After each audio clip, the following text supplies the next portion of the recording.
Hey, I was just saying that there's no peace treaty between the two countries. So there was a truce signed in 1953 that's still in place, and the joint security area that I'm going to talk about is the only place where the soldiers are actually standing face to face.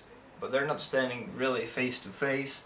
They're Because the South Korean soldiers are only showing half of their body. They're standing behind each other, and half of their body is hidden, you know, behind a wall. So that's, of course, to make it more difficult for the North to hit them if they decided to shoot at them, or any violent action was to break out. Um, it's a funny place, this joint security area. It's the only place where you can actually where you can go and see the soldiers of both sides standing in in an immediate proximity. But it's, I don't know, the place is just, it has this, you could cut the tension with a knife even when the North aren't actually there. Because when I went, it was raining, and I don't know if it was because of that or if they're these days not there, but there was only one soldier standing in front of the Panmunjom building, which is the main North Korean building of the JSA, and he was watching us the whole time with binoculars. It's quite an unpleasant feeling, actually. The South Korean soldiers, on the other hand, were all over the place, and they're all wearing black sunglasses, which is big.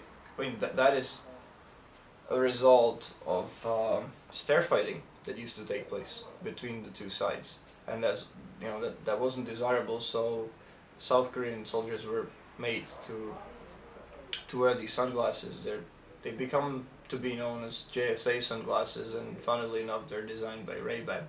Quite stylish, actually, but that's not all that important. What's important, on the other hand, is that before you enter the JSA, they give you a little briefing, a short overview of history of all the violent actions that took place and all the infiltrations that the North had attempted, and so on. And you have to sign a declaration.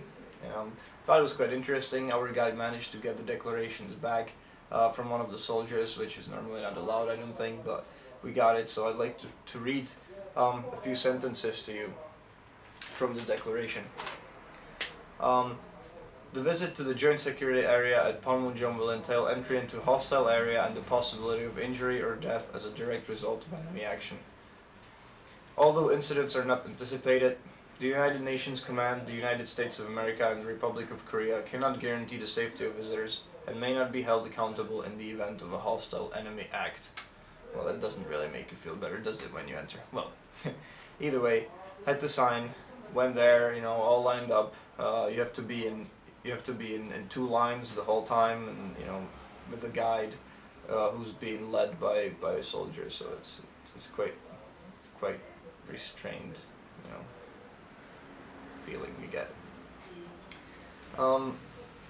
I probably mentioned that the North Korean soldiers have to be, all of those who are stationed at the JSA are black belt taekwondo, and also have been, serving for I think 20 years or something like that.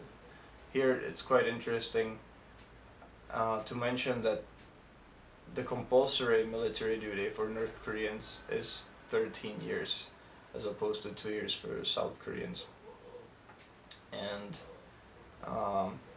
made me think that maybe that's one of the reasons why they were playing so well in the World Cup, when they scored against Brazil, because that was a pretty good game, and you could see they were quite well disciplined, and most of them also quite built. All that working out with Kim Jong-il. Well, anyway.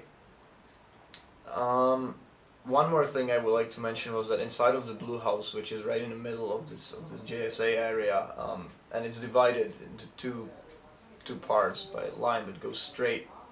It cuts the house in half, pretty much, even with the table. Each side has one half of the table.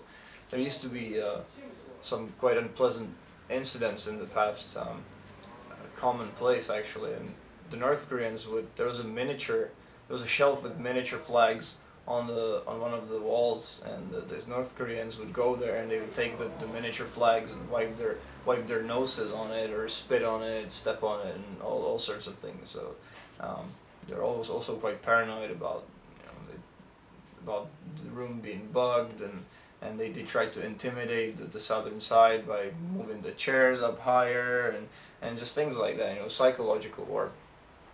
So the miniature flags got replaced. There's a plexiglass now, and you know, so it can't be damaged, and so on and so on. So it's just these little things.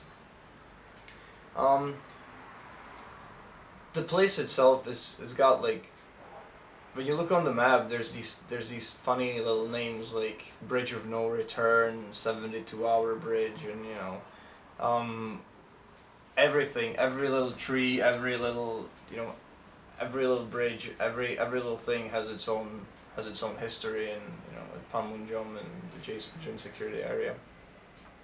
I think to conclude, I would just like to say one thing, and that is the kind of funny approach that the South Koreans have to North Korea. You know, when the North Koreans scored in the game against Brazil that I mentioned, the football game, of course my friend was cheering, and you see that all over the place. People feel a sympathy of sort to North Koreans as their brothers, and they like to, you know, they'd like Korea to be reunited. So you see these reunification monuments and parks, gardens, and whatever, everything's reunification something. So that's quite interesting. An example of that was the Dorasan train station, which was to connect Pyongyang and the south, but it never happened. You know, they thought they would have a railway that goes from South Korea all the way to Europe.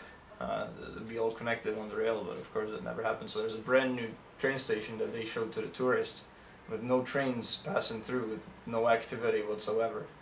You know, that's the kind of place. Anyway, I hope you guys enjoyed this video, and follow my traveling. See ya!